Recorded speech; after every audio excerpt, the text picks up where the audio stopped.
ஆண்டுக்கு ஒரு முறை மட்டுமே இந்த நிகழ்வு நடைபெறும். காஞ்சி காமாட்சி அம்மன் கோவிலோட சிறப்பு.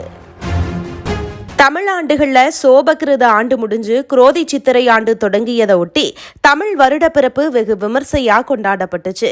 தமிழ் வருடப்பிறப்பை முன்னிட்டு சக்தி தலங்கள்ல முதன்மை ஸ்தலமா விளங்குற காஞ்சி காமாட்சி அம்மனோட கோவில்ல ஆண்டுக்கு ஒரு முறை நடைபெற தங்கத்தேர் வீதி உலா உற்சவம் நடந்துச்சு. இந்த உற்சவத்தை முன்னிட்டு காஞ்சி காமாட்சி அம்மனுக்கு சிறப்பு அபிஷேக ஆராதனைகள் செய்யப்பட்டு ஆரஞ்சு நிற பட்டு உடுத்தி திருவாபரணங்கள் அணிவிச்சு மல்லிகைப்பூ, மனோரஞ்சித பூ, செண்பகப்பூ உள்ளிட்ட மலர்களை சூட்டி லக்ஷ்மி சரஸ்வதி தேவிகளோட தங்கத்தேருல எழுந்தருள செய்தாங்க.